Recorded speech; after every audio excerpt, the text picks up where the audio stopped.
Paul, most people now have multiple devices that they carry their work out on. Have you got 5, 7?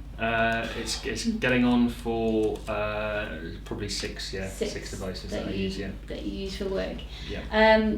What's the best way for people to protect the data that exists on those devices should they leave it on a train, for example? That's a really good question, and there are technologies that have existed for a long while now which we still don't see in widespread use anywhere near as often as they should be. Simple things like encryption. So making sure if you are using a laptop that you are encrypting that device, so when it's out and about it's encrypted. If you're going to use memory sticks, make sure they're encrypted if they're going to contain data that is sensitive. Simple things like the ability to remotely wipe your mobile device should it become lost or stolen easily and quickly, and then putting mobile device management technology wrapping around that so that it is a very, very simple process. So with one click you can wipe the 3 devices that you've just lost in your laptop bag. Mm-hmm. So it's kind of, there are a lot of technologies and a lot of processes already available, but they're not in widespread use, and I think the number one thing I would say is that we need to get better use of just the basics. Not before we go into the more complicated stuff around policies and sandboxing of data and all that kind of clever stuff. Yeah, people overlook the basics. It is.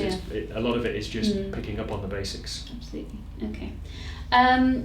Passwords. Now, many of the biggest technology companies at the moment are looking into different ways to verify their end users rather than the password. What do you think we'll eventually see the eradication of the password, and if so, what will we be seeing in the future? Cool. Well, interesting again that we mentioned that as we're kind of seeing imminently on the 29th of July, now that it's been announced, the release of Windows 10. Mm-hmm. And Microsoft have looked at what we're doing today in terms of password technologies, and those who've used Windows 8 with a touchscreen device will know that there was the ability to sign in using a picture. Mm-hmm. And if anyone's ever seen that before, you basically take a picture that you like and then you do a whole load of gestures on that picture which you then repeat to sign in. So rather than keying a password in or a PIN code or something like that, that becomes your password, and it's very, very good for touchscreen devices, so tablets, different form factors, etc. What Microsoft have done with the new release of Windows 10 is they've said, well, either you can use a password, or you can use a PIN code, or you can use a picture login. They do support multi-factor authentication, so if you want more than one method of authentication, you can do that as well. But with the latest release, they've introduced something called Windows Hello, which sounds absolutely terrible, but the idea behind it's really good, which is they're using the technologies which are starting to emerge in some of the higher end devices at the moment, which will eventually find themselves moving down into the lower end stacks, around facial recognition, iris recognition, and we've already had biometrics in terms of fingerprints for quite some time now. So the new technology, the Windows Hello technology, will allow another way of logging in, which will be you open up your laptop, it recognises your face with a 3D mapping technology, and it then automatically logs you in without any further passwords or authentication.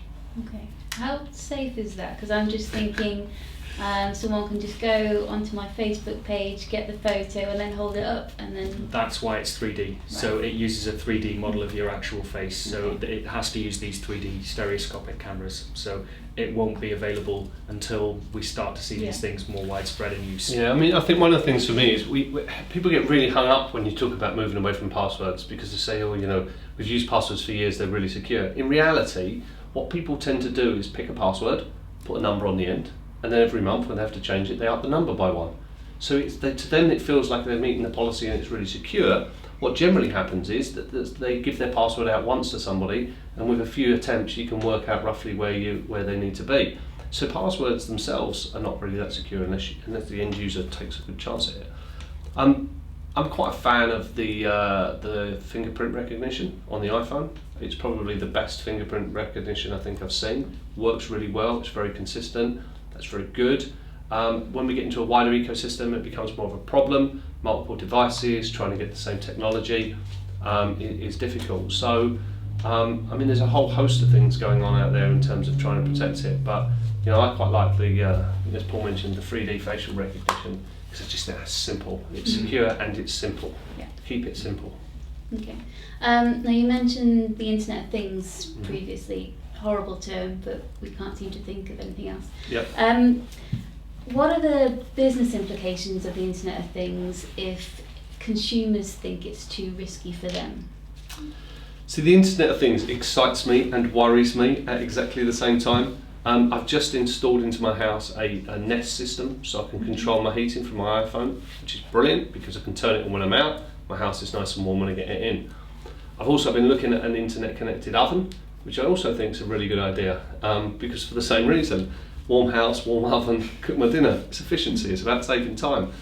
When you get into a business environment and you think about some of the things that they're starting to connect, I've seen some great stuff, case studies that people have done around, internet connecting lifts. And there's a hotel in the US that's looking at doing robots for room service, and being able to program a robot to be able to go deliver room service. You can pay, you can take your stuff out of a warm tray. Mm-hmm. The robot can't control the lift, therefore they've internet enabled the lift, so the robot can talk to that.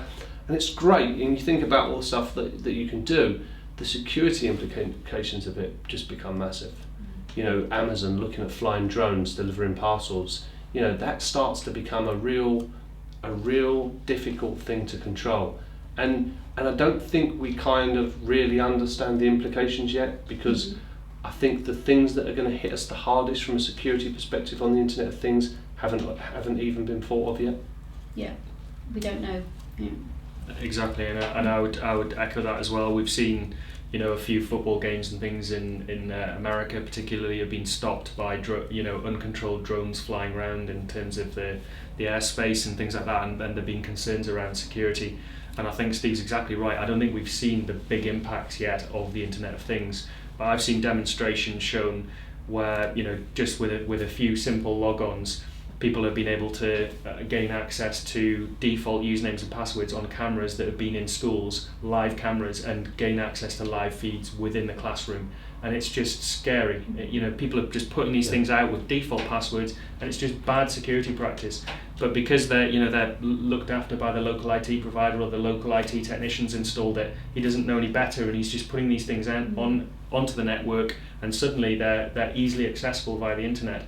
And people just don't realise, and I think that's the big problem, people don't realise just how insecure they're starting to make their networks. Yeah. So this Internet of Things issue is a real problem, and it will start to impact businesses. Well, I guess security by its very nature has always been a reactive industry. Something has Absolutely, to happen yep. in order for us to get a policy to stop it happening Yes. again. So just the same.